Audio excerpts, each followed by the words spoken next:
Selanjutnya Tribuners, tahun depan sopir angkot di Ambon bakal pakai seragam khusus.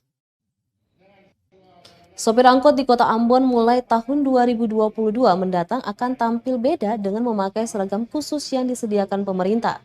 Langkah tersebut diambil setelah pelantikan Asosiasi Sopir Kota Ambon (ASKA) di Tribun Lapangan Merdeka Kamis 25 November kemarin. Wali Kota Ambon Richard Wahana Pesi mengatakan rencana tersebut sudah disampaikan ke Dinas Perhubungan. Seragam tersebut juga bisa menjadi tanda identitas bagi para sopir yang mengejar setoran. Selain rencana membuat seragam, Richard juga menyampaikan akan adanya pembangunan pasar Merdeka dengan konsep modern. Hal tersebut untuk mewujudkan visi kota Ambon menjadi tertib berlalu lintas. Pelantikan dan pengukuhan ASKA diharapkan bisa menjadi mitra pemerintah dalam mencapai tujuan memajukan kota Ambon ke depannya. Diketahui 3 pilar utama ASKA yang dilantik yakni Paulus Nikujulu sebagai Ketua Umum, Risman Latuheru sebagai Sekretaris Umum, dan Bendahara Umum yakni Octavian Kufla.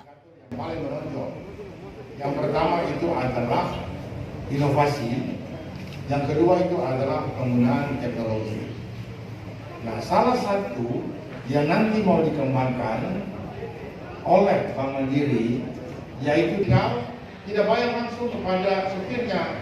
Dia cuma kalau dia handphonenya di alat itu, langsung itu dia masuk ke rekeningnya supir. Nah, banyak manfaat, tapi itu juga nanti kita uji coba dulu, ya, supaya tidak merugikan juga semua pihak. Nah, tapi itu bagian daripada kota cerdas, smart city yang dikembangkan oleh pemerintah Kota Ambon dalam pengembangan ini. Terima kasih sudah nonton. Jangan lupa like, subscribe, dan share ya.